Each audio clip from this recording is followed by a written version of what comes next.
Hi guys, my name is K2. Well, now you may definitely find my image everywhere in Britain and everything related to this country. However, little do people know that before becoming one of the most well-known British cultural symbols, we, the Reds telephone boxes, had a long time being on the verge of extinction. Whatever I am, I'm so proud to say I transcend a functional, egalitarian design piece and has become part of British heritage, psyche, and image the world around. Actually, my family has lots of siblings, being the witness of ups and downs we have gone through. I will tell you the story of our life. So, how was I born and raised? In fact, I'm not the first telephone box used to be born because I have number 2 in my name. I have brothers called the Fernsprach kiosk, and surprisingly, the direct translation from German, telephone kiosk. We lived mainly in the United States and phoned box throughout the Commonwealth since 1921. They were Britain's first attempt at a national telephone box, but their design was not appreciated by everyone. Hence, following the limited success of my brothers, a number of separate schemes looked at finding a replacement design. That's when I was born, in a new competition for a national kiosk in 1924. I'm so grateful and proud of my father, a British architect, Sir Gilbert Scott, who created me, as well as many other renowned structures, such as Liverpool Cathedral, Battersea Power Station, and later the Tate Modern. To be chosen, I made a strong impression on people. Firstly, look at my appearance. It's outstanding and stunning, right? I originally was proposed to be painted silver with a bull green interior. However, the General Post Office chose red, just simply because it's always the most visual color, regardless of the foggy weather in London. My design features many influences of classical architecture. I'm constructed of cast iron sections, bolted together, standing on a concrete space. My general form is a 4-sided rectangular box with a domed roof. Above, on 3 sides of the kiosk, are 6 rows of 3 small rectangular panes of glass. The equivalent back panel is blank.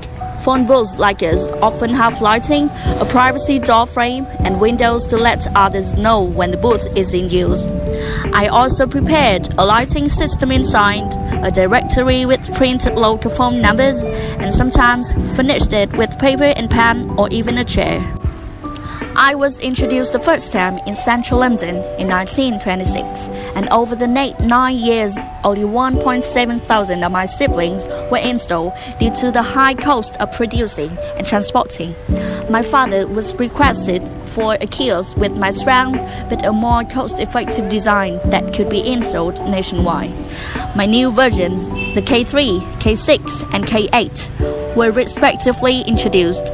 There were more than 70,000 in use across the country. That's when we became staples on many British streets. However, in the 1980s, difficulties befell us. We had a risk of disappearing with the privatization of British Telecom and the rise of mobile phone. A revolution in payphones was underway, reflecting the fact that only about 30,000 calls a day were made from us. There were once more than 70,000 of my rescue siblings, and now only 10,000 remain on the streets. Many were melted down. Tony English Engineering and Transport Company got the job to remove us from the streets and auction us off. We became cast iron, waiting for restoration or nothing. So you're wondering how I am at the moment, right?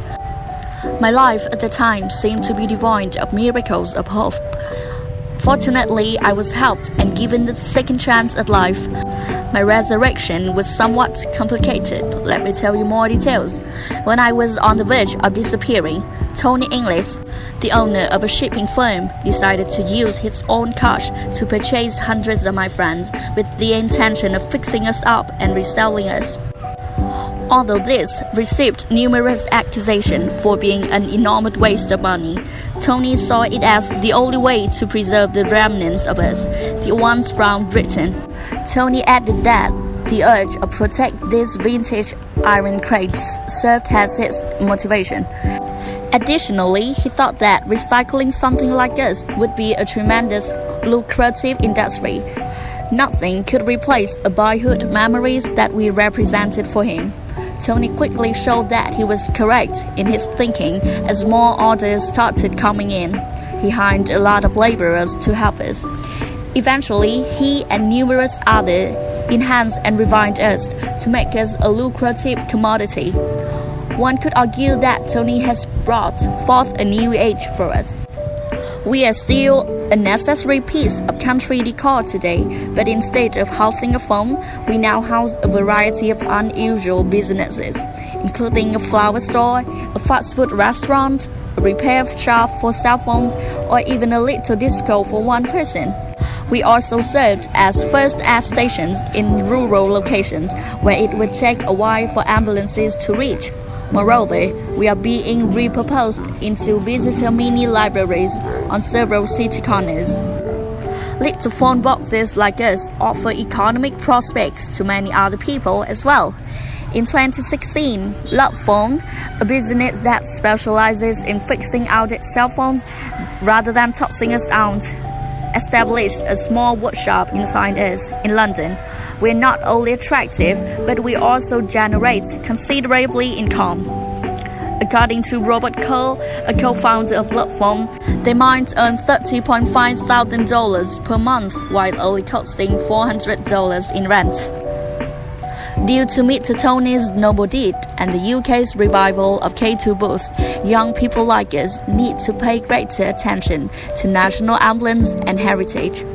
Tony's actions show the British people's enthusiasm to the preservation of characteristic cultural components in the country's history, as well as their inclination to preserve English heritage. Thanks to the preservation and promotion of the value of cultural heritages, which has assisted in educating the public around the country's cultural traditions and revolution, all ethnic groups in province today feel a feeling of pride and independence. It also promotes socio-economic development, particularly tourism one.